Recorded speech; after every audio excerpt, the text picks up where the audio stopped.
Bonjour, je m'appelle Franck Nass et je suis le président de la foncière très sociale Caritas Habitat. Bonjour, je suis Nancy Cumet, directrice générale de Caritas Habitat. Donc nous avons souhaité effectivement animer cet échange parce qu'on regrette la non-présence des actionnaires à notre assemblée générale ordinaire et extraordinaire qui vient de se dérouler à huis clos. Et d'ailleurs, je voulais vous remercier pour le nombre de participations au niveau des votes qui ont été très importants, puisque vous êtes 79% de votes qui ont été exprimés sur les 100%. Et donc les 9 résolutions qu'on a pu vous présenter dans les documents qu'on vous a envoyés ont reçu donc 100% de votes positifs, sauf sur une question, on a eu 99% donc de réponses positives. Donc merci beaucoup pour votre participation et merci beaucoup également pour votre confiance et expression de vos votes. Donc, je vais vous présenter rapidement donc, Caritas Habitat, qui est à la fois une foncière très sociale récente et unique. Pourquoi récente? Donc, ça fait 6 ans que nous avons été créés par le Secours catholique. Donc, et on a pris plutôt un essor depuis 3 ans. Pourquoi donc cet écart entre 6 ans et 3 ans? Parce que les projets immobiliers sont toujours assez longs à monter, et encore plus dans le très social. Et ensuite, il fallait que l'idée également chemine dans les décideurs qui nous représentent. Nous avons donc levé nos premiers fonds il y a maintenant 3 ans, 3 ans, donc à hauteur de 4 millions d'euros. Et on travaille aujourd'hui sur ces fonds propres qui nous permettent effectivement de lancer de façon très concrète des projets originaux. Et pourquoi unique? Parce que c'est quoi une foncière? Une foncière, c'est un propriétaire de murs, d'immobilier. Et la grosse évolution qu'a mis en œuvre donc, le Secours catholique en créant la foncière Caritas Habitat, c'était de séparer la fonction de portage des murs de la fonction du projet social qui sera exprimé dans l'immobilier concerné. Par exemple, avant, donc, le boucher était propriétaire de ces murs et il exploitait sa boucherie. Aujourd'hui, dans tout le marché concurrentiel, il y a une séparation parce qu'il y a une particularité très différenciante entre la propriété donc, des murs et donc la gestion et le montage de projets immobiliers et l'exploitation qui est ce qu'on y fait dans ces murs. C'est quoi notre métier? Quels sont les métiers qui sont exercés dans ces murs qui abritent donc, cette activité? Et la foncière très sociale, donc Caritas Habitat, a la particularité de travailler pour les associations qui appartiennent donc au réseau Caritas France, mais pas simplement. D'autres foncières très sociales ne travaillent que pour eux-mêmes, ou dit autrement, ils ont bien sûr spécifié le métier de foncière, mais ils ne confient la réalisation des projets sociaux qu'à des filiales, donc associations membres de leur propre réseau. Ce qu'a voulu effectivement le Secours catholique, c'était qu'on ne soit pas une foncière captive, et donc qu'on puisse effectivement monter des projets pour le compte de l'évolution des projets sociaux menés par les associations donc membres du réseau Caritas France, mais également pouvoir travailler avec d'autres associations qui n'ont pas accès à l'immobilier. Et donc, c'est vraiment la grosse différence par rapport à toutes les foncières qui existent. Et aujourd'hui, donc, il y a à peu près 60% des projets qui sont faits pour des mises en place de projets sociaux de Caritas France, et à peu près 40% de projets sociaux qui sont animés par des associations extérieures donc au réseau, mais qui bien sûr partagent le système de valeurs de Caritas Habitat et du Secours catholique, évidemment. Donc aujourd'hui, on travaille à peu près 70 projets en simultané, ce qui est quand même très important pour une équipe qui est très professionnelle et qui a été développée assez récemment, puisque aujourd'hui nous avons une directrice générale donc à mes côtés, nous avons un responsable financier et administratif. Nous avons 2 directrices de projet, nous avons une assistante de direction et un certain nombre de personnes qui travaillent avec nous pour nous aider à avancer sur des projets parce qu'ils partagent complètement les valeurs de Caritas Habitat. Je voulais insister quand même sur un point qui était la fraternité, qui est souvent utilisée à Caritas France, et je me demandais un peu comment ça pouvait se traduire vis-à-vis de nos propres métiers. Et pour moi, un peu la fraternité, quand j'essayais de la caractériser, je voyais quand on gagnait un match de foot, la joie qui pouvait être partagée. C'est vrai que l'exemple n'est pas forcément bien choisi en ce moment, mais donc là, je voyais assez bien. Par contre, ça veut dire quoi dans nos métiers? Quand on regarde donc les devises de la République française, on parle de liberté, égalité, fraternité. C'est quoi cette fraternité? C'est en fin de compte le partage. C'est le partage, c'est l'accompagnement. Et ce que l'on fait, nous, dans nos métiers, c'est de rendre le personnel, le public auquel on va s'adresser, qui sont des gens qui sont seuls, qui sont désœuvrés, qui n'ont pas accès au logement, et donc qui vivent dans des conditions extrêmement difficiles, c'est de pouvoir les réinsérer dans notre société.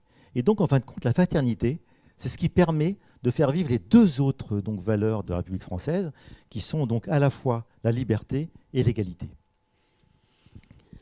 Alors, avant de commencer ce live, on voulait vous rappeler deux points. D'abord, donc on est bien en live, donc c'est un peu une nouveauté pour nous, donc excusez-nous si tout n'est pas, si on n'est pas complètement rodé sur le sujet. Mais un live, ça veut dire aussi qu'on vous donne la possibilité de nous poser des questions à cette occasion. Nous avons recueilli un certain nombre de questions avant, qui ont été formulées par des actionnaires, des partenaires. On tentera d'y répondre au fur et à mesure du déploiement des différents ateliers. Alors, ces différents ateliers, il y en a 3, grosso modo, il y a 3 thèmes.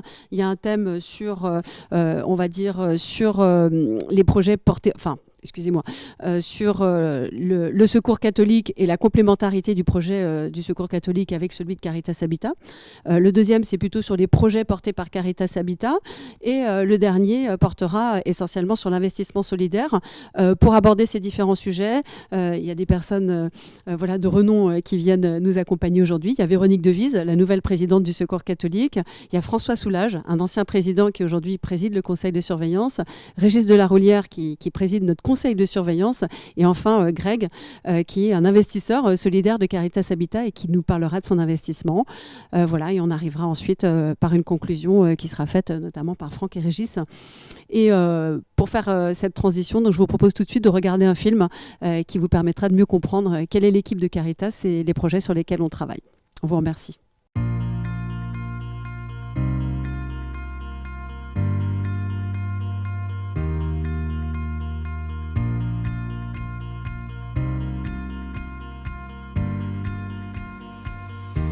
En 2020, Caritas Habitat a réaffirmé sa position de foncière à vocation très sociale, dont l'objectif principal est porter de l'immobilier pour des acteurs associatifs qui accompagnent les personnes les plus vulnérables. Le projet de Caritas Habitat est complémentaire au celui du Secours catholique, qui œuvre en direction des personnes ayant une grande fragilité et dans une logique d'accueil inconditionnel. La spécificité qui peut être la nôtre, c'est se différencier par rapport au type de produit immobilier que nous pouvons porter, mais c'est aussi de pouvoir s'adresser à des associations qui n'ont pas de moyens pour héberger et mettre en œuvre leur propre projet social. Le projet de Caritas Habitat s'articule autour de 4 axes. Lutter contre la précarité sociale, remédier à l'exclusion sociale, lutter contre toute forme de discrimination et apporter des solutions à des publics en situation de fragilité ou risquant de le devenir. Afin de mettre en œuvre son projet, Caritas Habitat dispose de 2 moyens, 2 leviers. Le premier, c'est de disposer d'une ingénierie immobilière et sociale adaptée au type de projet sur lesquels on travaille, qui nécessite un travail de fond avec les acteurs associatifs pour construire des projets sur mesure. Par ailleurs, pour financer ces projets, nous faisons appel à l'épargne solidaire, à la générosité des personnes.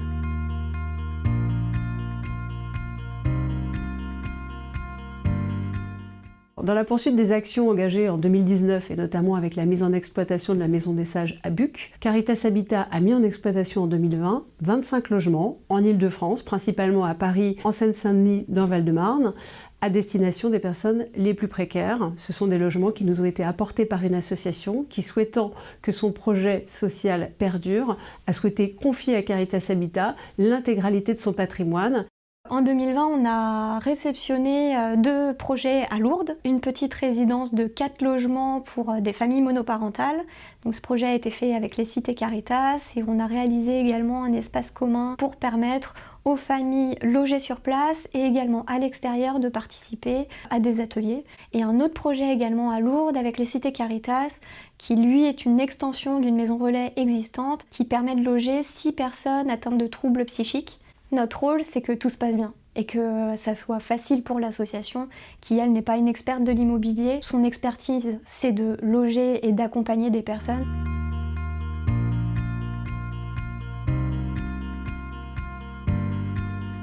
Il y a 2 projets qui sont plutôt emblématiques pour Caritas Habitat. Le premier projet se situe à Montreuil.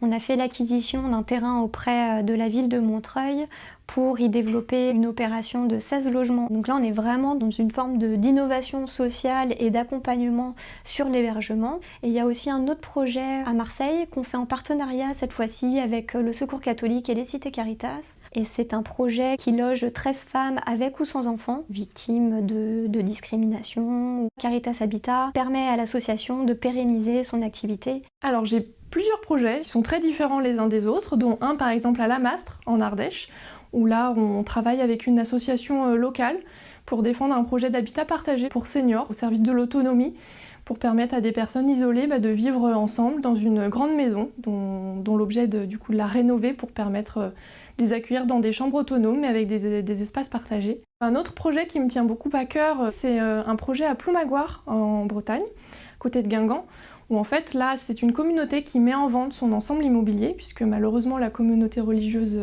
ferme et l'enjeu pour elle est de vendre leur patrimoine et d'y voir se développer un projet social. Et c'est là où le critère d'innovation existe, c'est l'adaptation complète entre le projet social mis en œuvre par l'association et le cadre immobilier qui va héberger ce projet social. C'est notre vocation. À partir de 2021 et pour les années suivantes, nous tablons sur la mise en exploitation et le développement d'environ 70 logements par an sur l'ensemble du territoire métropolitain. C'est typiquement ce type de projet que nous souhaitons développer en 2021 et les années suivantes en partenariat avec des acteurs associatifs qui ont cette conviction sociale et qui ont envie que leur projet se pérennise.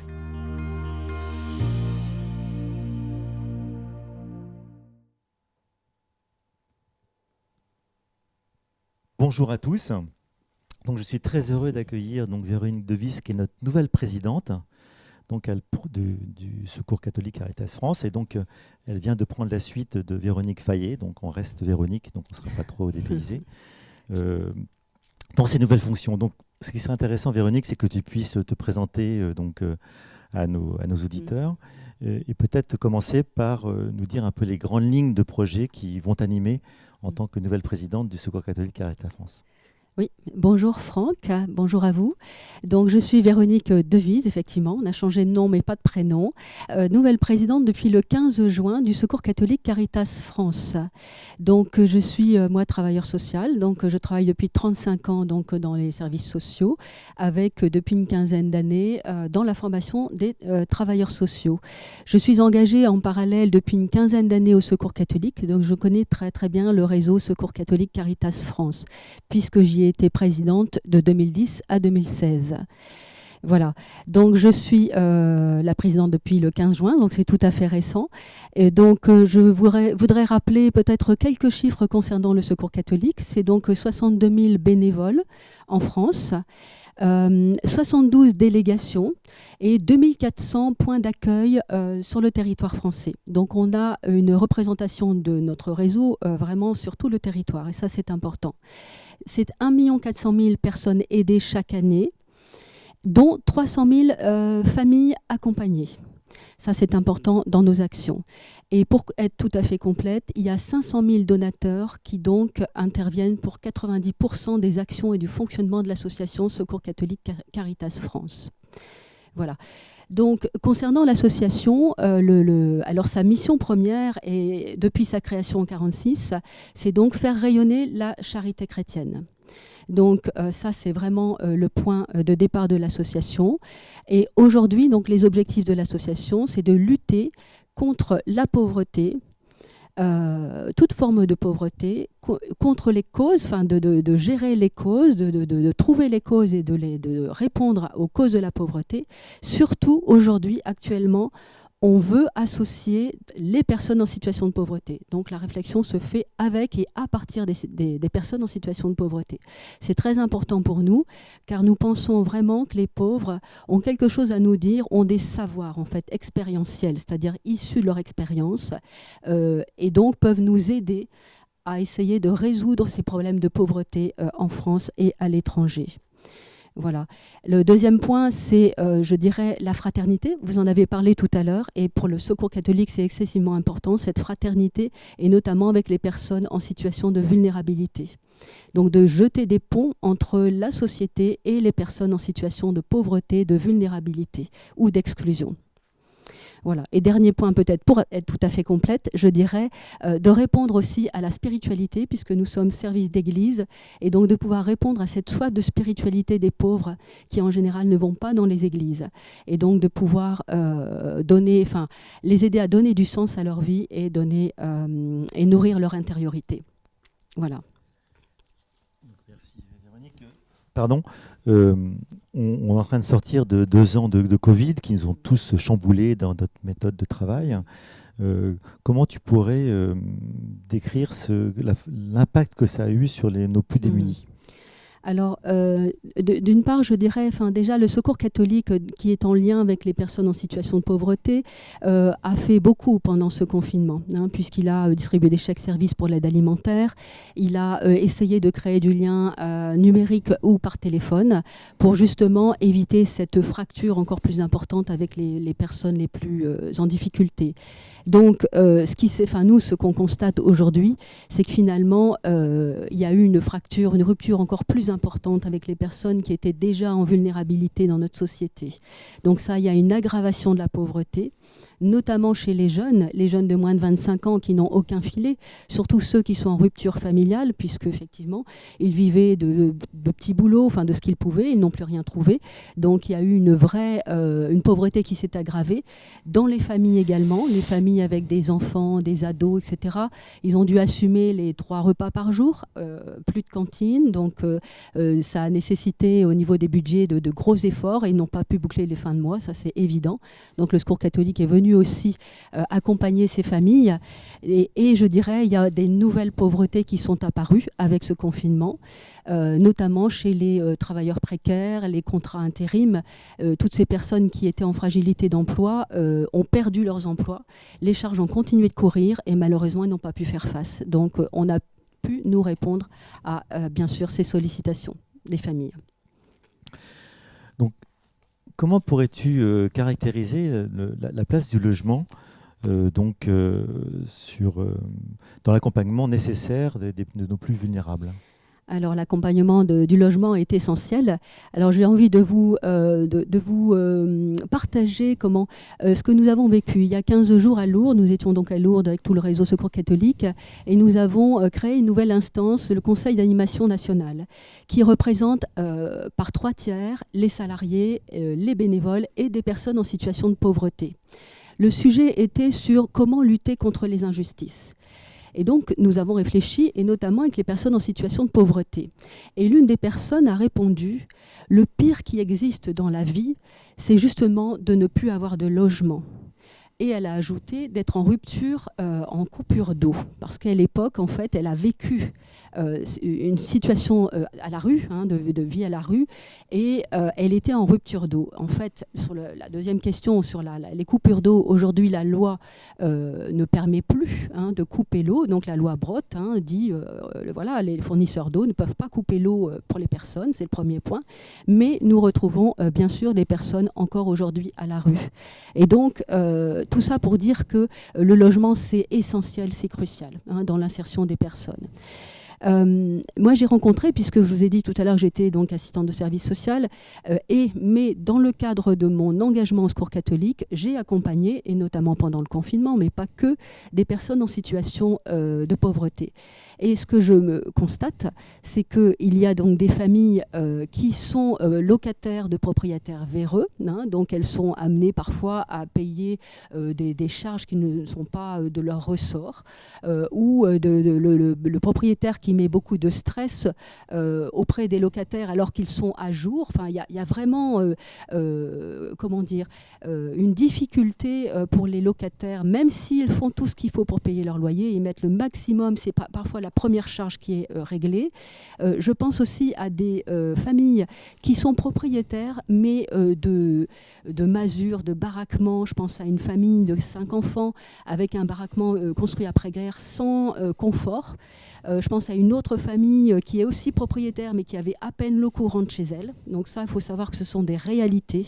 Et donc, il faut qu'on puisse accompagner ces familles, bien sûr.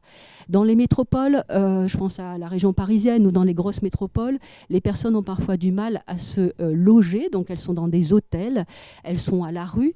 Et donc, problème effectivement aussi de logement. Enfin, donc, comment on peut régler ces problèmes de logement en sachant que tant que la personne n'a pas de logement, elle ne peut pas faire de projet d'avenir. Elle ne peut pas s'inscrire sur Pôle emploi, avoir un emploi quand on ne sait pas trop où on va loger. Voilà. Donc, l'idée, c'est vraiment de soutenir ces familles par le logement. Donc, le secours a créé récemment, donc assez récemment, dans Caritas Habitat. Pourquoi le secours a ressenti cette nécessité de créer donc un support à l'immobilier solidaire? Alors, vous avez compris que nous sommes un réseau de bénévoles qui accompagnons donc les familles. Le Secours catholique, en fait, n'a pas vocation à gérer de l'immobilier. Ce n'est pas son métier. Son métier, c'est vraiment l'accompagnement social. Donc, de fait, la foncière permet d'apporter une solution acceptable aux personnes en grande difficulté sociale. Et donc, le but de l'investissement solidaire dans l'immobilier, c'est bien de répondre aux missions sociales de l'accompagnement, mais en déléguant effectivement la gestion de l'immobilier à la foncière et donc là, à Caritas Habitat. Voilà. Je te remercie beaucoup. Merci. Donc, tu es très complète dans tes réponses. Et vous savez que vous pouviez effectivement poser des questions pour participer donc à ce débat. Et donc, nous avons reçu récemment donc une question qui portait sur le public qui était visé par les actions de Caritas Habitat.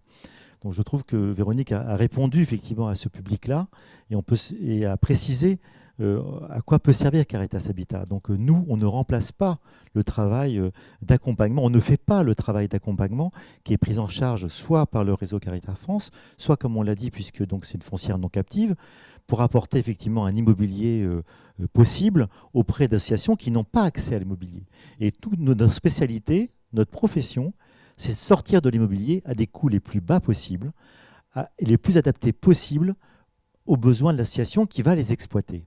On vous a bien compris qu'il y a une séparation entre le portage des murs et la réalisation qui va y être réalisée. Ça permet aussi, bien sûr, au Secours catholique comme aux autres associations de ne pas immobiliser du capital dans la propriété immobilière. Et donc, cette propriété immobilière est partagée au sein de Caritas Habitat.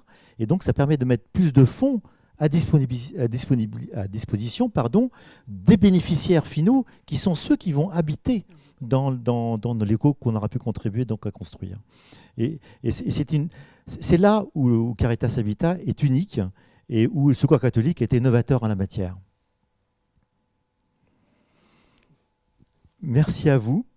Merci. Et donc Merci nous allons engager le deuxième débat.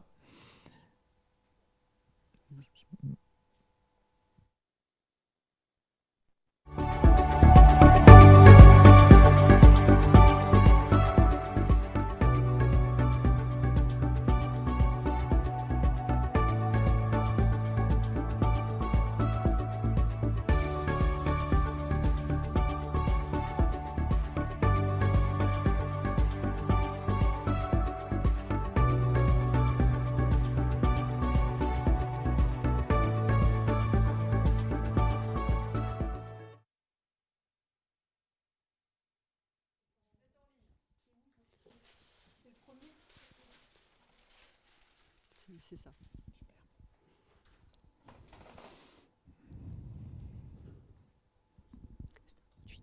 D'accord. Bonjour, bienvenue pour ce deuxième temps d'échange. Donc, je vous présente François Soulage, bien connu au Secours catholique, puisque François est l'ancien président du Secours catholique, il va nous rappeler ça. Mais c'est surtout aujourd'hui le président du comité d'engagement de Caritas Habitat, qui est une instance clé dans le choix que nous faisons au regard des sollicitations nombreuses que nous avons pour porter des projets immobiliers sur l'ensemble du territoire national. À toi, François. Bonjour. Donc, comme vient de le dire Nancy, je préside le comité d'engagement. Donc, il va falloir que je vous explique ce qu'est le comité d'engagement de Caritas Habitat. Tous les dossiers qui sont présentés à la structure Caritas Habitat sont évidemment regardés par l'équipe que pilote Nancy. Mais avant d'aller plus loin et d'engager des dépenses et du temps, il y a ce qu'on appelle une opportunité. Et donc notre comité regarde les dossiers et donne l'autorisation, alors elle est plus ou moins formelle, à l'équipe d'engager du temps, d'engager des moyens pour étudier le dossier. Puis il y a un deuxième stade, lorsque l'équipe a bien engagé le travail, ce qu'on appelle la partie du mandat, où on lui dit maintenant allons-y. Là, on entre dans le stade de la réalisation. Et donc, ce comité qui est constitué par des professionnels de l'immobilier, par des représentants du Secours catholique et par moi-même, qui est un petit peu à cheval entre les deux, permet à l'équipe de pouvoir avoir en permanence un recours pour savoir qu'ils peuvent effectivement s'engager. J'espère qu'on ne gêne pas trop l'équipe que dirige Nancy. On essaie d'être assez cool. Mais en même temps, on essaie d'être rigoureux. Oui, oui, c'est important d'avoir un groupe de personnes qui veillent à prendre de bonnes décisions par rapport aux projets qui nous sont présentés, c'est-à-dire aller dans le bon sens d'un point de vue social, mais en même temps être prudent par rapport au fait qu'on investit dans l'immobilier. L'immobilier, c'est du long terme. Il faut que ça marche, il faut que ça soit compatible avec les besoins des gestionnaires, mais il faut aussi que ce soit réversible le jour où le projet social ne fonctionne plus. Donc c'est vraiment important d'avoir le soutien, l'écoute et l'avis, j'ai envie de dire 6D, des membres du comité consultatif des engagements que préside François. Alors notre travail est d'autant plus complexe que les projets que nous avons sont d'un caractère assez différent. On a pas mal de projets qui donnent dans le logement, comme l'a dit d'ailleurs notre présidente nationale tout à l'heure. Ça, c'est, j'allais dire, l'objectif primordial. Mais derrière le logement, vous avez des tas de formes de logement. Vous avez les pensions de famille, vous avez du CHRS, vous avez de la résidence en colocation, vous avez de l'habitat inclusif. Et donc, les projets que nous avons sont très variés. Et les partenaires, on en reparlera ensuite, peuvent être également très variés. Les uns sont très solides, d'autres peuvent l'être un petit peu moins. Et donc, notre comité aussi regarde la solidité financière du projet quand on essaie de se projeter dans le long terme. Et donc en 2020, on a eu beaucoup de projets. En 2021, ça se diversifie un petit peu. Mais ça, là-dessus, Nancy peut nous en dire un petit peu plus. Oui, c'est vrai que c'est important d'avoir bien en tête que pour pouvoir soutenir des associations plus modestes qui émergent, en fait, j'ai envie de dire, dans leurs projets, si on veut les aider, il faut que Caritas Habitat puisse avoir, j'ai envie de dire, aussi l'assise et la possibilité de le faire. Et c'est pour ça qu'on fait aussi appel à des associations plus importantes. Alors, je vais vous citer les associations avec lesquelles on travaille. Alors, il y a déjà l'association des cités du Secours catholique qui s'appelle Cité Caritas aujourd'hui, qui est une grosse association donc, qui dépend directement du Secours, qui gère des établissements sociaux, médico-sociaux un petit peu partout en France et qui, elle, à vrai dire, une association très solide, reconnue à l'échelle nationale et avec laquelle on développe de nombreux projets. Alors, on a déjà livré 2 résidences sociales à Lourdes en 2020, à destination de personnes qui connaissent une très grande forme de précarité Les résidences sociales, c'est-à-dire qu'il y a de l'accompagnement en même temps autour des personnes. Hein. Exactement, voilà. Il faut dire que Caritas Habitat ne travaille le développement de son patrimoine qu'en lien avec des gestionnaires qui proposent un accompagnement social. Voilà, loger seulement des personnes, ce qui est déjà bien, on se rappelle ce qu'a dit Véronique Devise, avoir un logement, c'est déjà beaucoup, mais les accompagner dans leur logement et les accompagner dans leur parcours résidentiel de vie, c'est aussi beaucoup plus important et c'est ce qui fait tout l'intérêt de ce projet. Je crois qu'on peut préciser que les partenaires, ils ont tous le même projet social que le Secours catholique. Leur idée, c'est vraiment d'aller vers les personnes les plus en précarité et systématiquement, comme vient de le dire Nancy, assurer un accompagnement. Ce qui explique qu'il n'y a pas que les cités Caritas qui sont nos partenaires, mais d'autres qui sont honnêtement très proches de nous et souvent effectivement dans le monde, disons dans le monde chrétien. Voilà.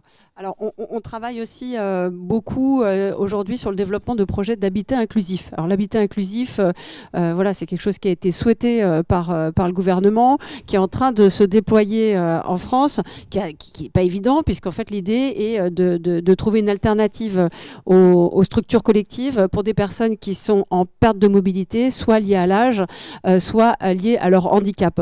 Donc, on a déjà plusieurs projets. Rappelez-vous, peut-être, certains ont ça en tête. On a livré il y a 2 ans un projet pour la Maison des Sages à Buc pour des personnes atteintes de troubles de type Alzheimer. Là, on continue sur un projet en Ardèche pour des personnes qui ont des très faibles niveaux de ressources et qui viennent plutôt du milieu rural.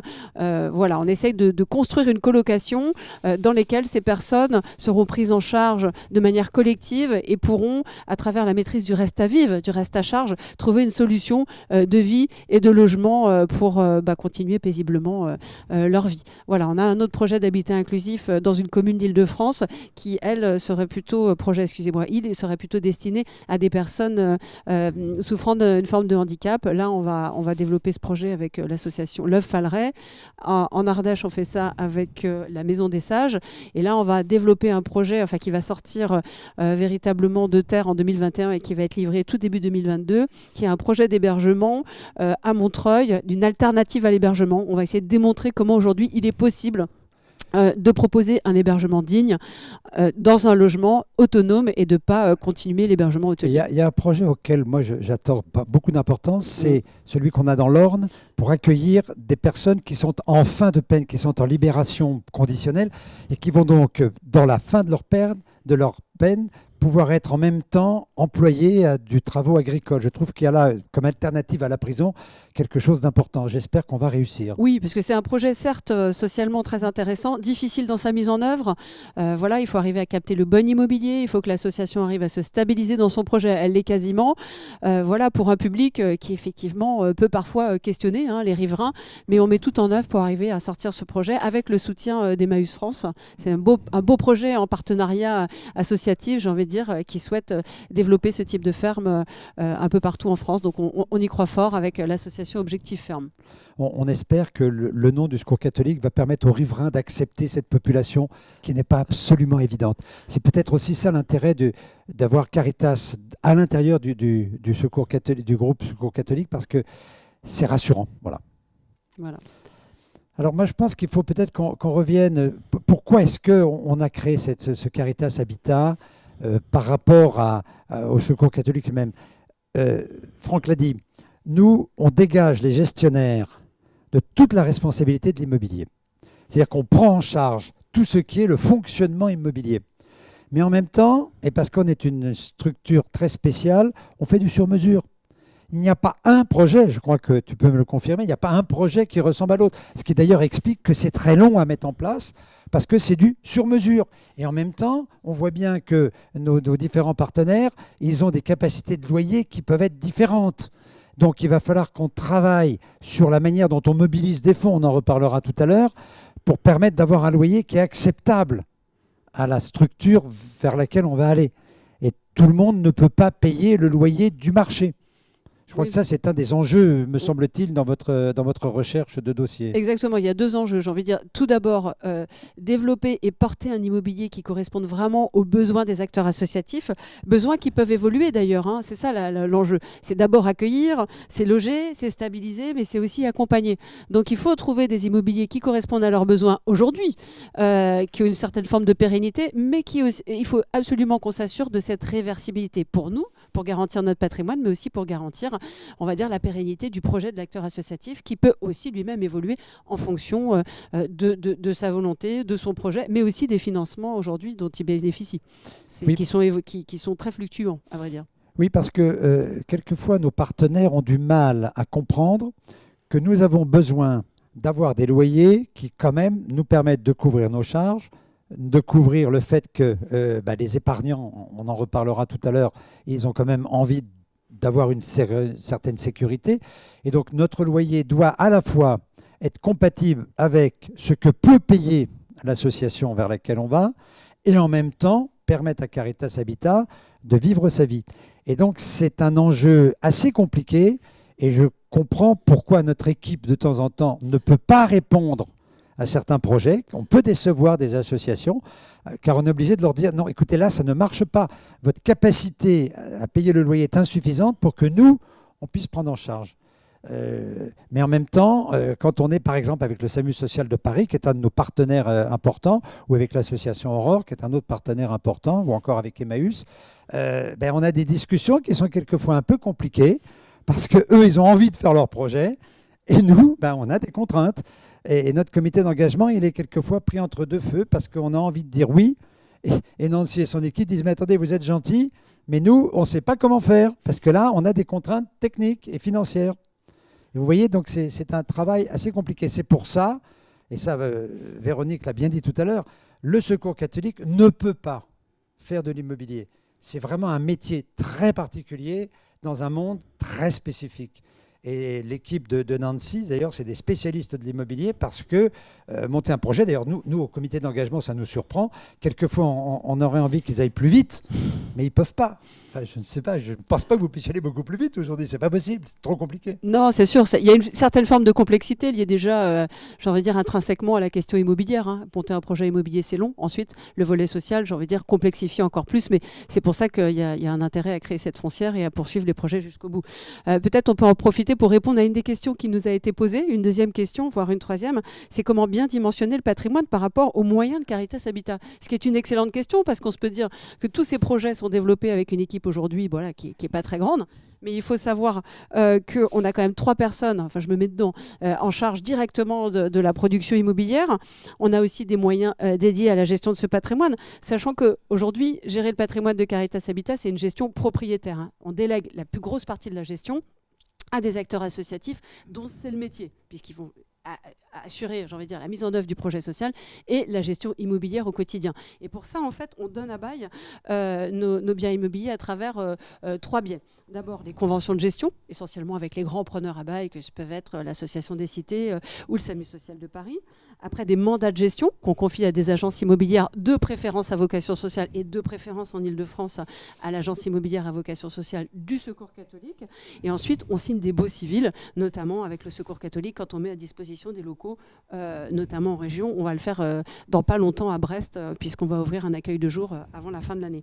Voilà. Et puis au niveau du développement, j'ai envie de dire, on se développe un peu comme tout opérateur immobilier, au gré des sollicitations de nos partenaires, mais aussi au gré des sollicitations des acteurs immobiliers qui connaissent maintenant Caritas Habitat et qui viennent nous apporter vraiment des opportunités sur lesquelles on travaille.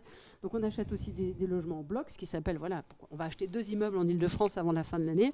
Oui, d'ailleurs, voilà. S'il y a parmi les gens qui nous écoutent des gens qui veulent vendre un appartement et rendre service, surtout n'hésitez pas parce que nous, on est capable d'acheter, y compris des blocs. Voilà, exactement. On achète en VFA aussi, c'est-à-dire en vente en l'état futur d'achèvement auprès de promoteurs ou de partenaires immobiliers. On construit et on réhabilite, hein, on fait de la maîtrise d'ouvrage dite directe, c'est-à-dire c'est nous qui maîtrisons directement la conduite du projet immobilier. Et puis, il faut savoir qu'on s'appuie beaucoup sur des assistants à maîtrise d'ouvrage pour nous aider à conduire tous ces projets. Et je voudrais là aussi remercier l'ensemble des personnes qui sont ni assistants à maîtrise d'ouvrage, ni salariés de Caritas Habitat, mais qui sont de bons conseils, qui nous écoutent et qui nous accompagnent depuis déjà plusieurs années dans le projet de Caritas Habitat. Et je voudrais aujourd'hui les saluer tous. Voilà, pour leur investissement. Mais j'entendais tout à l'heure dans l'introduction qu'on a aujourd'hui pratiquement 70 projets. Alors c'est énorme, 70 projets. Comment vous arrivez à gérer 70 projets avec une petite équipe comme vous l'avez? Alors quand on dit 70 projets, attention, on n'est pas en train d'étudier 70 projets en simultané. C'est 70 projets depuis la création de Caritas Habitat. Et il faut savoir qu'aujourd'hui, pour sortir un projet immobilier, pour arriver à faire en sorte qu'il voit le jour, et quand je dis voit le jour, c'est vraiment le jour où on a commencé les travaux, hein, parce qu'avant, on ne peut jamais considérer que c'est acquis. Il faut vraiment étudier peut-être 4 ou 5 projets pour qu'il y en ait un qui sorte. Donc vous voyez le ratio. Hein. Tout de suite, on retombe. On retombe dans une réalité qui fait que... mais c'est normal. C'est pour ça que ça demande beaucoup d'énergie. Et bon, voilà, après, on peut aussi se tromper. Voilà, mais c'est pour ça qu'on a des temps de faisabilité. Et là, à titre d'exemple, on est en train d'étudier, on va dire en Bretagne, et puis dans le sud de la France, la reconversion de 2 sites. Une qui appartient à une congrégation religieuse et une autre qui appartient au diocèse. Voilà, c'est des projets qui sont aujourd'hui pas du tout certains, mais qu'on a fort plaisir à étudier avec nos partenaires. Ah, mais ça veut dire aussi qu'on peut avoir des projets qui viennent, par exemple, des diocèses ou des congrégations. Exactement. Hein. Exactement. C'est même peut-être assez favorable parce que là, du coup, on a des gens qui sont peut-être plus branchés vers de l'immobilier social. Exactement. Là, par exemple, on aide une congrégation à Toulouse qui détient un immobilier dans un quartier fort sympathique de Toulouse et qui nous a demandé de l'aider à valoriser son patrimoine, c'est-à-dire à organiser une consultation auprès de promoteurs, en échange de quoi, entre guillemets, Caritas Habitat récupère la part sociale du programme. Et donc là, on va développer une pension de famille avec Cité Caritas et on en est fort content. C'est un long processus, complexe. Je pense que la congrégation a été contente de nous trouver, mais on est aussi content de pouvoir bénéficier de ça. Je reviens sur nos partenaires associatifs. Le Secours catholique, qui est notre partenaire principal, il ne couvre pas la totalité du champ de l'intervention sociale. Est-ce qu'il y a des directions plus spécifiques, des partenaires plus spécifiques vers lesquels on aurait tendance à aller ? Alors, tu parles par exemple au niveau de l'hébergement. Oui, de tout. Quand on regarde nos partenaires, je pense par exemple avec le SAMU social de Paris. Voilà. Est-ce que tu peux nous dire par exemple qu'est-ce qu'on fait avec le SAMU social de Paris, parce que c'est un nom qui est connu. Oui. Ou avec la ville de Montreuil. On peut expliquer. Voilà, tout à fait. Alors, avec le SAMU social de Paris, en fait, on développe un projet à Montreuil, donc en Seine-Saint-Denis, à 2 pas de Paris. On est vraiment très très bien situé. Un projet qui vise en fait à proposer une alternative à l'hébergement hôtelier qu'aujourd'hui gère le SAMU social. Aujourd'hui, je ne sais plus malheureusement combien de nuitées hôtelières et quel budget ils mettent chaque année dans l'hébergement des personnes à l'hôtel, mais c'est phénoménal. Et il faut savoir que trouver des alternatives qui permettent à des gens de ne pas vivre cette phase d'hébergement qui malheureusement est encore obligatoire aujourd'hui. On essaye de passer outre, on essaye de faire en sorte que les gens aillent directement dans des logements pérennes, mais on voit que de toute façon l'offre n'est pas là pour y répondre. Le niveau d'accompagnement est nécessaire et donc du coup, à travers ce projet, on démontre aussi qu'on peut créer une offre en hébergement qui est digne. Voilà, je pense que l'hébergement digne aujourd'hui, on oublie d'en parler parce que Véronique l'a mentionné tout à l'heure, il y a des propriétaires peu scrupuleux qui proposent aujourd'hui à des gens de se loger ou d'être hébergés dans des conditions absolument minables. Nous, on pense qu'on peut proposer une alternative et le SAMU social a relevé le défi et la ville de Montreuil nous accompagne sur le sujet et donc on a acheté un immeuble à la ville de 16 logements, on le restructure, on va accueillir à peu près des familles qui représentent à peu près une 60aine de personnes et dans des logements complètement autonomes. Ça veut dire que les gens seront hébergés pour une durée donnée. Pour autant, ils seront dans un logement comme j'ai envie de dire, comme s'ils étaient chez eux, quoi. Voilà. Mais là, on parle de projets qui vont aboutir. Mais il y a peut-être aussi des projets qui n'ont pas abouti. Est-ce que éventuellement tu pourrais nous dire pourquoi, de temps en temps, il y a des projets qui n'aboutissent pas? Alors, il y a des projets qui n'aboutissent pas pour plusieurs raisons. D'abord, il y a des projets qui n'aboutissent pas parce que parfois, l'équilibre économique, il n'est pas trouvé. Le projet social peut être passionnant. Pour autant, si le modèle économique n'est pas posé, ou en tout cas, si on n'a pas les moyens, en tout cas, si on ne l'a pas trouvé, ou si le niveau de subvention n'est pas à la hauteur. Parce qu'il faut aussi des subventions dans certains projets. Dans certains projets, il faut de toute façon, dans tout projet, les subventions sont les bienvenues. Hein. Ça, il faut quand même se le dire. Les projets où on ne veut pas de subventions, ça n'existe pas. Voilà. Mais toujours besoin de subventions. Donc voilà, parfois, on n'a pas atteint le niveau de subvention qu'il faut. Le loyer n'est pas compatible avec l'enjeu immobilier, avec le prix du terrain, avec le prix du bien immobilier. Ça, c'est une chose. Après, on peut aussi ne pas avoir les autorisations de l'État pour le faire. Toutes les planètes peuvent être alignées et l'État nous dit, non, cette année, c'est pas possible. Gestion budgétaire, objectif, c'est pas cela. Voilà, il faut aussi arriver à jouer avec le planning de la gestion des budgets par les services de l'État qui, on peut le comprendre aussi, n'est pas simple pour eux. Et puis après, il y a aussi l'acceptabilité du projet social localement. Hein. C'est super ce que vous faites, mais pas chez moi. Hein, tout le monde connaisse Not in my backyard. Donc ça arrive. Hein. L'exemple de la ferme dans l'Orne est particulièrement représentatif. Donc il faut beaucoup accompagner ces projets pour qu'ils arrivent à sortir. Mais voilà, il y a ça essentiellement. Et puis aujourd'hui, on sait que l'immobilier, avec le Covid, a connu un fort ralentissement. Et comme l'immobilier se ralentit, l'immobilier social ralentit aussi. Couplé avec le fait qu'aujourd'hui, il y a de fortes préoccupations environnementales sur la densification, aujourd'hui, j'ai envie de dire, on n'est pas au point mort. Mais quand même, ça a fortement questionné le développement immobilier et le développement des villes. Et donc, du coup, je pense qu'il faut qu'on adapte aussi nos projets à ces nouveaux enjeux.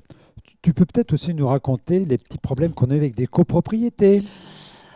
Ah oui, bien sûr. Là, on commence à être assez affûté sur le sujet. Voilà, notamment dans notre partenariat avec le Secours catholique, puisque le Secours catholique a toujours besoin, en tout cas, recherche aujourd'hui à développer, maintenir ces lieux d'accueil de jour dans des communes, des métropoles, voilà, pour lesquelles le sens de l'action du Secours catholique est bien reconnu. Et ce qu'on a du mal à faire, en fait, c'est à pérenniser cette action en relocalisant des locaux, ces accueils de jour dans des locaux qui sont bien souvent dans des copropriétés. La copropriété, c'est l'essence même du tissu urbain de la ville aujourd'hui. Et on voit qu'aujourd'hui, il y a des copropriétés qui sont absolument pas accueillantes vis-à-vis on va dire, de l'activité du Secours catholique ou d'autres acteurs associatifs pensant que le social va venir dégrader on va dire, va venir briser le fonctionnement, voire diminuer la valeur de leurs biens. À titre personnel, je pense que c'est un peu rapidement conclu. Mais voilà, il faut qu'on arrive beaucoup à accompagner les acteurs associatifs sur la présentation du projet et sur son acceptabilité. C'est vraiment très, très important. Et je pense que c'est un enjeu fort pour le Secours catholique que d'arriver à maintenir son activité dans les centres-villes et de ne pas reléguer la pauvreté, je veux dire, en périphérie, quoi. C'est évident. Les accueils de jour doivent trouver leur place en plein centre-ville. Ils ont leur place et on va les aider à ça. Mais si on veut résumer, notre métier est quand même très compliqué. Moi, je le vois au niveau du comité d'engagement, parce qu'on a besoin d'avoir un loyer qui correspond avec un gestionnaire qui a un vrai projet social, qui a déjà de l'ancienneté, parce qu'il faut quand même... Enfin, c'est compliqué. Je pense à certaines colocations, enfin des projets de colocataires, où on a du mal à comprendre comment ils vont arriver à réaliser leur équilibre économique. Donc, à ton avis, aujourd'hui, l'immobilier social, est-ce qu'il a un avenir très fort devant lui, et donc Caritas Habitat a une longue vie devant lui, ou au contraire, la chose va devenir plus difficile? Non, je pense que ça ne va pas se simplifier, parce que voilà, pour les raisons qu'on a déjà évoquées. Par contre, il y a vraiment une impérieuse nécessité à continuer à faire et à se développer. Je veux dire, toutes les foncières sociales sont là pour ça, et notamment Caritas Habitat. Non, c'est vraiment important qu'on continue, et notamment qu'on continue à développer un immobilier en direction des personnes vraiment en situation de vulnérabilité au sens large du terme, avec des propositions notamment de colocation. Je pense que c'est très important. Avec le Covid, on a vu à quel point vivre seul était vraiment compliqué, et je pense que le vivre ensemble aujourd'hui est vraiment essentiel. Mais voilà. On développe un autre projet comme ça à Montreuil sur ce thème. Alors, pour terminer, aujourd'hui, quelle serait la principale difficulté et le principal avantage de Caritas Habitat? La principale difficulté, j'ai envie de dire, c'est aujourd'hui d'arriver à rapidement atteindre son point d'équilibre et à trouver son modèle pour pouvoir asseoir son projet.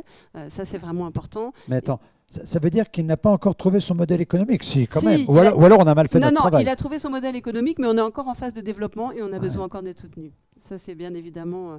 voilà. Et puis, ta deuxième question, c'était sur la... Quelle est la perspective favorable pour Caritas Habitat? J'ai envie de dire la perspective favorable pour Caritas Habitat, c'est d'arriver à développer un patrimoine relativement rapidement sur tout un tas de sujets, mais qui concernent essentiellement le logement et l'hébergement, avec des partenaires associatifs dont l'activité a une certaine forme de pérennité. Et moi, je crois fermement que Caritas Habitat a un long avenir devant lui, parce que les besoins sociaux sont là et que l'énergie de Caritas Habitat et de ses principaux actionnaires et de l'ensemble des personnes qui ont investi dans Caritas Habitat est là. En tout cas, ce que je peux te dire, c'est que du côté de notre comité d'engagement et donc des personnes qui sont un peu à l'extérieur de Caritas Habitat dans son fonctionnement quotidien, nous, on croit dur comme fer, mais on sait que c'est un métier difficile dans le domaine du social. C'est d'ailleurs pour ça, et on va en parler après, qu'on a besoin d'avoir des investisseurs qui ont bien compris le projet. C'est pour ça qu'on a vraiment insisté là-dessus, parce qu'il faut convaincre, toujours convaincre que le social, c'est aussi la clé de la cohésion sociale dans notre pays. Et ça, Véronique l'a dit et répété, c'est aussi le boulot du Secours catholique. Et donc, dans ce champ-là, on est dans l'ensemble de toute cette démarche du Secours catholique. Exactement.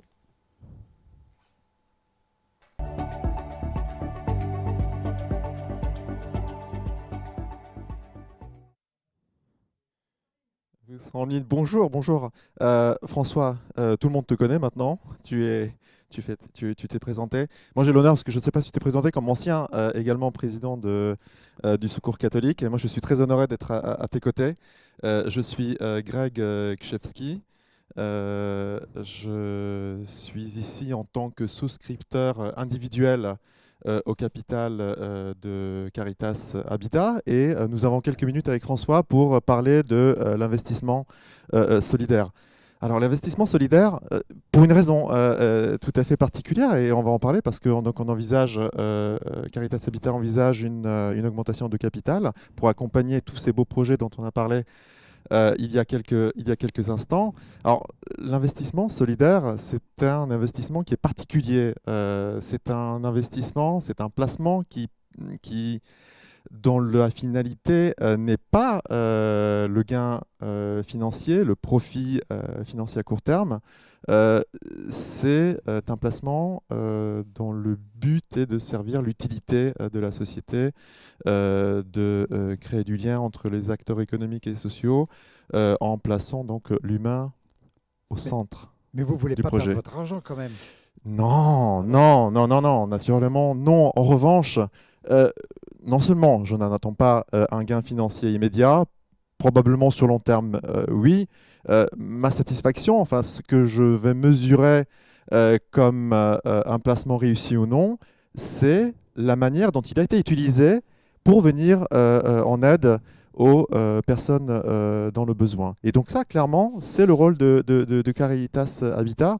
Et je sais qu'en ayant souscrit à ce capital, à cette augmentation de capital, il y a quelques années, maintenant je crois que c'était 2018, oui.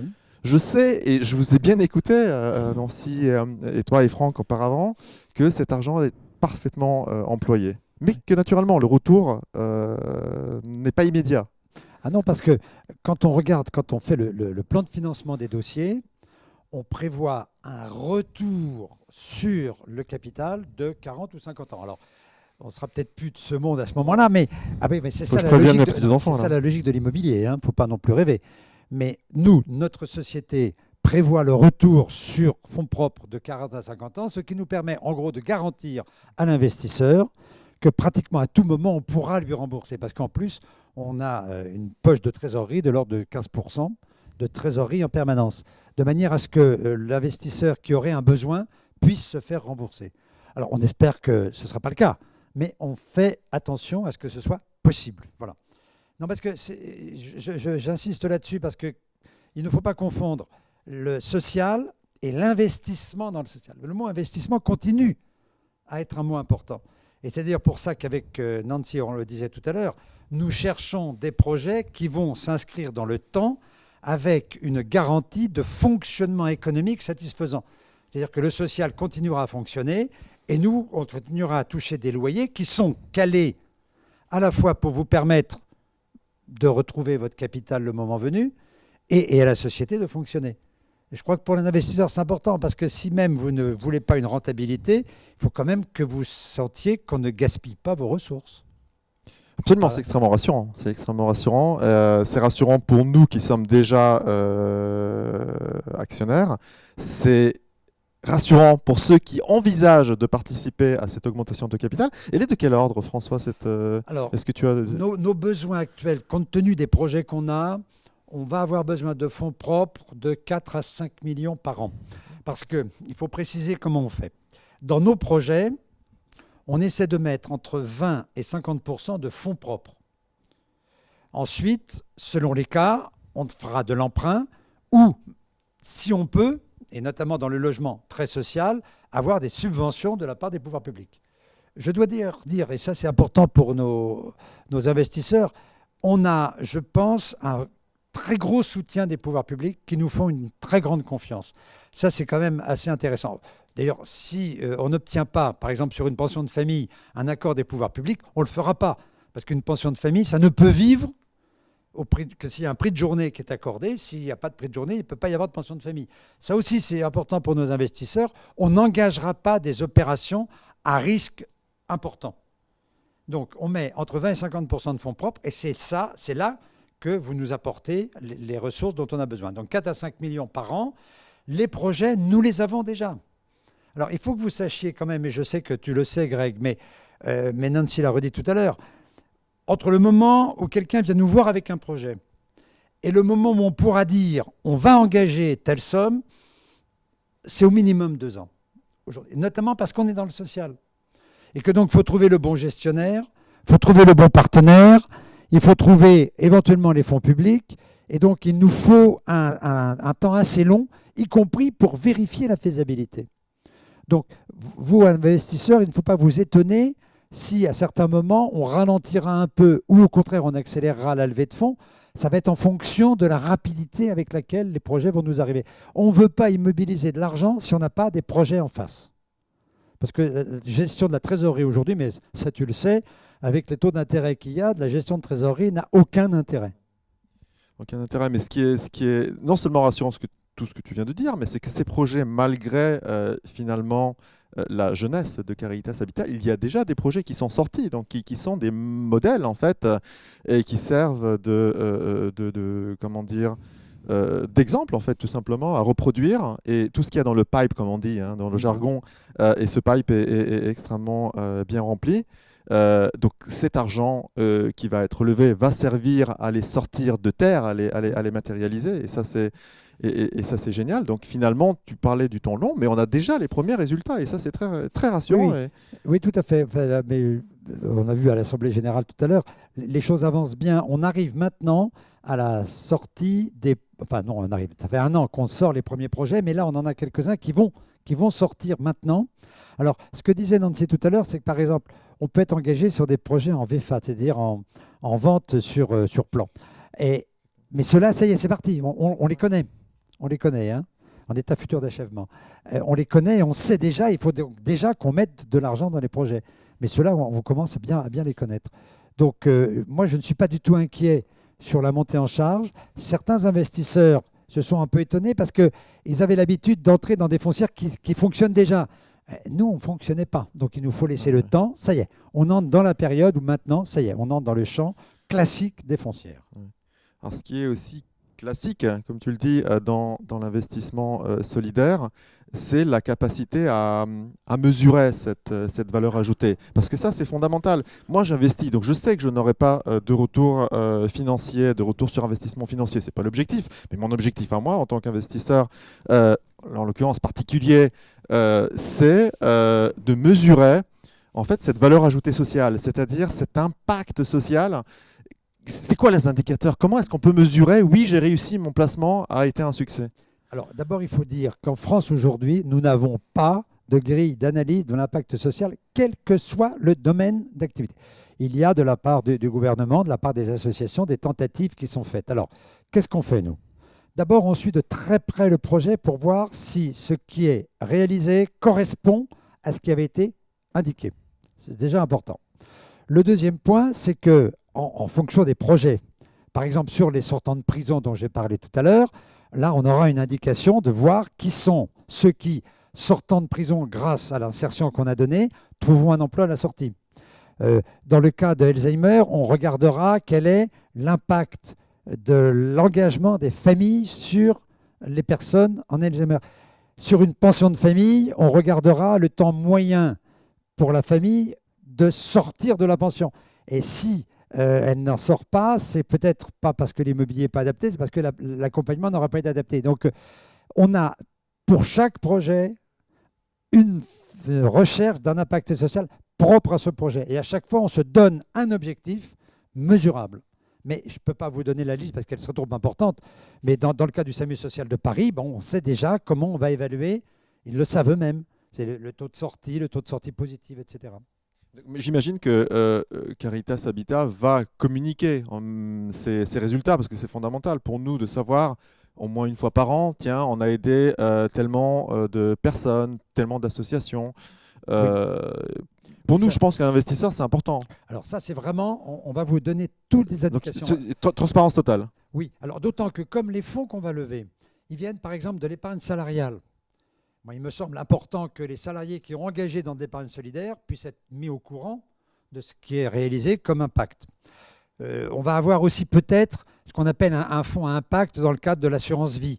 Eh bien, c'est pareil, fonds à impact, si on appelle ça fonds à impact, ben, il va falloir qu'on définisse quel est l'impact. Et puis même sur les particuliers qui vont investir, s'ils ont choisi de venir à Caritas Habitat, c'est bien parce qu'ils ont envie de réaliser un investissement dans le social. Et donc, il faut qu'on leur démontre que c'est bien un investissement dans le social. Donc non, je crois qu'on peut donner là-dessus des garanties importantes. Je peux vous dire que le comité d'engagement, aujourd'hui, prête une très grande attention à la définition de l'impact au démarrage. Et donc, derrière ça, il faut qu'on se donne les moyens, et c'est le cas, de vous donner les informations sur cet impact. Ça me paraît, aujourd'hui, peut-être l'élément de différenciation. Vous savez, il y a des fonds d'impact qui annoncent des impacts dans tous les sens. Nous, on vous dit, il y a à chaque projet un impact au démarrage et on vous informera sur la réalisation de cet objectif. Y compris s'il est réalisé naturellement, c'est l'objectif qu'il soit réalisé. S'il n'est pas réalisé, j'imagine qu'il y aura aussi cette honnêteté de dire, tiens, on a peut-être quelques mois de retard sur... Ah ben non, ça en ira plus loin, parce que s'il n'est pas réalisé, il faudra qu'on comprenne pourquoi il n'est pas réalisé, de manière à ne pas recommencer l'erreur. Moi, j'étais dans ma profession investisseur dans l'économie sociale et solidaire. L'un des impacts le plus important, Le travail le plus important, c'était de comprendre pourquoi sur certains dossiers, on avait échoué. Parce que s'il n'y a pas d'histoire qu'on construit, y compris avec les échecs, on ratera notre affaire. Donc je vous garantis qu'on fera attention à vous donner toutes les informations, y compris lorsqu'on n'aura pas réussi. Mais ça me paraît essentiel. Mais ça, c'est fondamental parce que je sens dans tes propos beaucoup d'humilité. Parce qu'on peut accepter, on peut avoir les objectifs les plus vertueux, mais on apprend en marchant. C'est vrai que Caritas Habitat est une société toujours jeune. Je m'inscris dans ce projet puisque je suis entre guillemets actionnaire. Enfin, pas entre guillemets, tout simplement, je suis actionnaire. Parfois, ça va plus lentement que prévu. Parfois, on a de bonnes surprises. Donc voilà, mais je sens de l'humilité. Ça, c'est important aussi de se dire, voilà, on accepte l'échec, mais à condition d'analyser cet échec pour ne pas le refaire et pour que cet échec soit constructif sur la durée. Ça, je peux te garantir, ça a été mon métier pendant 25 ans. J'ai appris à pouvoir comprendre pourquoi ça ne marche pas et à comprendre aussi pourquoi tel projet a particulièrement réussi, parce que ça va aider tous les autres. Et donc, il nous faut travailler, et ça aussi, dans le comité d'engagement, on le fait, d'arriver à voir, à mesure que ça va évoluer, comment on va apprendre mieux à réussir. Et ça, pour vous, investisseurs, c'est important, parce que ce n'est pas parce qu'on est dans le social qu'on n'a pas le droit d'avoir des réussites. Et on commence à en voir quelques-unes. La Maison des Sages à Buc, dont on parlait tout à l'heure, moi, franchement, quand je vois comment ça tourne, c'est fabuleux. Et donc, il va falloir qu'on communique dessus. Mais on a aussi beaucoup d'autres réussites et je pense que c'est pour nous un point absolument essentiel. Voilà. Non, l'impact, c'est vraiment bien. Donc, voilà, pour conclure, moi, je crois que vous pouvez sérieusement nous faire confiance. Le Secours catholique nous suit à la trace et il a raison parce que c'est aussi sa réputation. Donc, on est porteur d'une image, on est porteur d'un nom. Et on n'a pas le droit de décevoir les personnes qui se sont engagées, soit au Secours catholique, soit en tant qu'investisseur, parce qu'on porte un nom qui est quand même lourd à porter. Non, mais lourd. Enfin, lourd, oui, mais lourd parce prestigieux. Oui, mais on a une responsabilité. Exactement. Donc, pour résumer également, enfin, c'est un investissement donc vertueux. C'est un investissement dans une structure qui promet, qui est ambitieuse. Et moi, enfin, c'est notre discussion, éventuellement également ce que j'ai entendu de Véronique tout à l'heure, fait un petit peu écho à la lettre de Saint Paul entendue dimanche dernier. Ce que vous avez en abondance comblera les besoins des frères pauvres. Et je pense qu'on est clairement dans cette mission-là également. Merci. Merci beaucoup. À vous.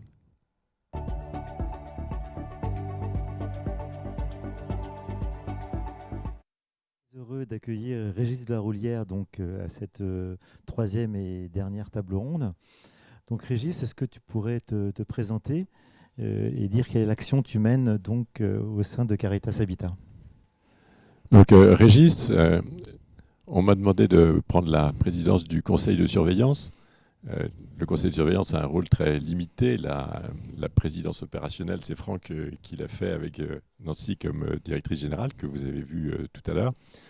Donc le conseil de surveillance a un rôle qui est assez cadré et qui est, alors surveiller c'est beaucoup dire, en tout cas émettre des rapports pour l'Assemblée générale. Donc c'est un échelon intermédiaire entre l'échelon d'exécution et l'Assemblée générale qui ne se réunit qu'une fois par an, sur des sujets importants. Donc le conseil de surveillance fait un rapport sur l'ensemble de l'activité.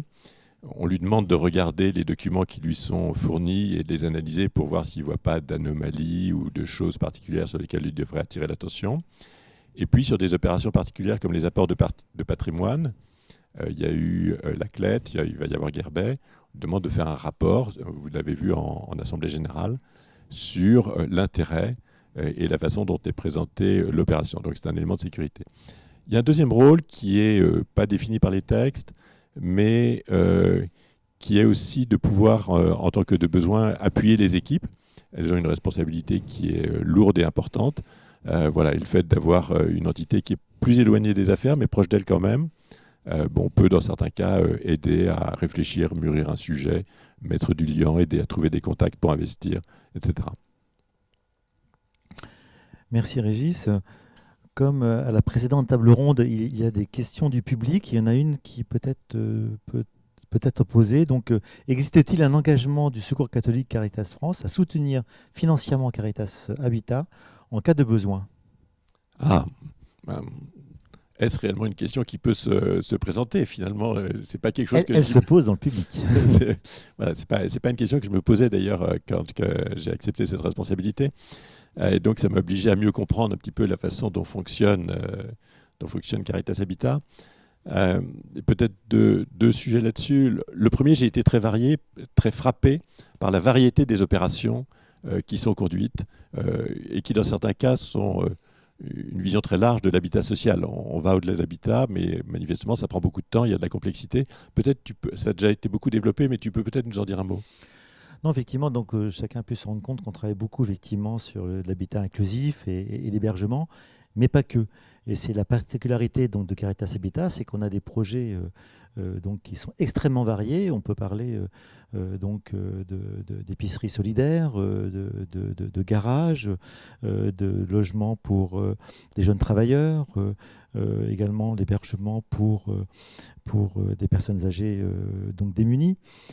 Et parfois, on a des projets qui sont mixtes, c'est-à-dire qu'ils peuvent abriter plusieurs finalités de public menées donc forcément par plusieurs associations dans un même bâtiment. On peut prendre l'exemple de Bordeaux où aujourd'hui on a un projet très important en cours de développement au centre de Bordeaux qui va justement héberger plusieurs projets d'associations qui vont travailler ensemble sur un modèle complètement nouveau où ils pourront mettre en commun des moyens humains mais également des locaux pour que ces différents publics puissent se rencontrer et mieux travailler ensemble. Et ça, c'est un modèle unique que l'on peut faire puisque Caritas Habitat n'est pas encore une fois une foncière captive pour le réseau Caritas, mais elle travaille pour le réseau Caritas comme pour toutes les associations qui partagent les mêmes valeurs que le Secours catholique. Alors de ce fait, est apparu quelque chose que je n'avais pas vu tout de suite, c'est qu'il y a deux volets dans les besoins de Caritas Habitat. Il y a le besoin de monter des financements pour porter l'immobilier dont Caritas Habitat devient propriétaire. Donc c'est la perspective qui vous a été développée, et ce que disait Greg tout à l'heure avec François sur une perspective d'utilité sociale au premier rang, mais aussi quand même d'équilibre économique et même de rentabilité dans la durée. Mais que ça n'épuise pas le sujet. C'est-à-dire que pendant toute la phase de démarrage, le travail qu'il faut fournir pour monter ces opérations ou pour étudier des opérations complexes engage des ressources qui sont supérieures à la rentabilité qu'on obtiendra à terme des loyers qui soient versés par des associations ou par des locataires. Et donc, il y a un besoin de financement spécifique et je pense que c'est ça que la personne qui a posé la question a derrière la tête. Alors, jusqu'ici, ça s'est réglé de façon intéressante et originale, c'est qu'à côté de ceux qui apportent du financement en souscrivant aux augmentations de capital, et qu'on sollicitera aussi dans le cadre de l'épargne salariale par exemple, ont émergé d'autres acteurs qui soutiennent le projet parce qu'ils l'ont fait dans le passé et qui pensent que Caritas Habitat est un bon endroit pour continuer leur action et qui donc ont fait don de leur patrimoine. Et ce don a une valeur. Et c'est cette valeur qui a permis de financer les coûts de développement de la période initiale. Alors on peut espérer que ça se continue. Et personnellement, je pense que c'est possible, voire probable. Cela étant, on n'a pas la garantie absolue que tous les ans, on aura un don pour le bon montant. Et donc, que fait-on si dans l'intervalle, il y a besoin d'une soudure? D'autant plus que, on l'a vu, la montée en puissance prend du temps. Ce n'est pas juste 3 ans. Alors c'est pas aussi rapide qu'Amazon, mais encore qu'Amazon, ça a pris du temps, mais on n'a pas la même perspective de rentabilité à la sortie. Donc on ne peut pas tout à fait se caler sur ce modèle des startups qui sont devenues grandes. Et donc si pendant une durée longue, ce qui est assez probable, il va falloir financer la croissance, la question du soutien, du secours peut être posée. Je comprends la question de l'intervenant. Alors la réponse, c'est à la fois oui et non. Oui, puisque le secours a voulu Caritas Habitat, il l'a financé, il l'a mis en place, et puis depuis le début, il l'a soutenu à chaque étape. Nous portons leur nom, donc le soutien, il est évident, il est prouvé, il est matériel. Est-ce que nous avons une garantie écrite que quoi qu'il arrive, ils feront les fins de mois? Non, mais c'est assez normal. On ne peut pas donner une espèce de chèque en blanc comme ça, et donc le soutien, il n'est pas les yeux fermés. Il est confiant, il est solide, mais il n'est pas écrit et garanti. Alors dans ce contexte où en sommes-nous actuellement et comment ça marche en pratique, eh bien, à l'appui des projets de levée de fonds, le Secours nous a demandé, et nous avons fourni un plan prévisionnel d'équilibre à long terme qui montre comment, d'une situation déficitaire aujourd'hui, nous irons progressivement vers une situation d'équilibre. Alors, comme on lui a envoyé très récemment, il est en train de l'étudier. Alors, il le fait pour prendre un engagement raisonnable. Donc, on aura bientôt sa réponse. Mais voilà, c'est à la fois oui et non, c'est pas écrit, mais en pratique, ça fonctionne bien. Très bien. Donc on peut dire peut-être un petit mot sur le budget prévisionnel donc à long terme. Si effectivement le plan stratégique a déjà été bien sûr adopté par les instances dirigeantes, donc on avait besoin donc d'un nombre de projets suffisant pour qu'on puisse développer notre modèle qui est un modèle unique en tant que tel. C'est sur des bases réelles. C'est aujourd'hui, avec nos 70 projets en développement, qu'on peut effectivement faire des projections qui sont fiables. Comme le dit Régis, jusqu'à présent, on a pu effectivement boucler nos fins d'année sur les opérations qui étaient donc en montage parce qu'on a eu donc des dons donc en immobilier qu'on a traduits donc en actions et qui ont permis effectivement d'apporter donc de l'essence à Caritas Habitat.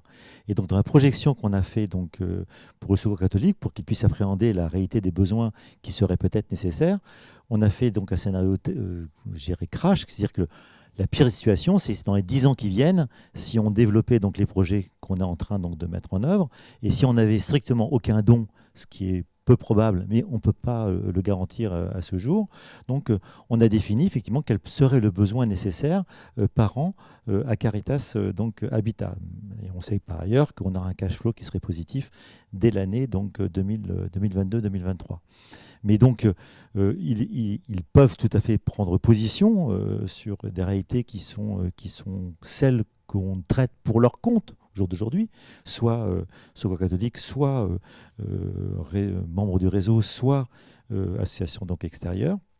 Et donc, comme tu le dis, effectivement, ils pourront donc apporter leur réponse qui, comme tu le dis très bien, effectivement, n'est pas écrit aujourd'hui, mais représente un engagement moral sur des projets qui ont tous été validés dans les différentes instances dirigeantes où ils sont associés. Hein, donc, on peut parler bien sûr des comités d'engagement que préside François, mais également les comités de direction. Donc, je vois également qu'il y a une deuxième question qui a été posée que je n'ai pas répondu, c'est quelle est la valeur de la part. Donc aujourd'hui, la valeur de la part, donc elle est de 100 €, et on a une méthode d'évaluation qui sera donc mise en œuvre tous les 2 ans, selon la méthode donc des cash flows actualisés plafonnés donc à la VNC pour ceux qui voient comment ça fonctionne. Un petit mot peut-être par rapport à ce que disait Greg, c'est effectivement il n'y a pas une rentabilité donc financière attendue. Pour des investisseurs qui achètent des actions de Caritas Habitat, il y a une rentabilité possible par les déductions fiscales qui sont prévues par la loi. Donc, c'est bien sûr pas la seule motivation, mais ça peut aussi en être une, et pourquoi pas. Pour les entreprises, c'est bien sûr la possibilité de donner corps donc, à leur RSE sur des projets concrets qu'ils pourront apprécier et mesurer selon les modalités qu'a pu définir François. Donc, moi, je suis très fier de travailler pour Caritas Habitat, qui est un modèle complètement unique, qui est encore une start-up en construction sur un besoin qui est malheureusement énorme et avec une équipe de professionnels avec qui j'ai réellement plaisir à travailler. Merci à tous.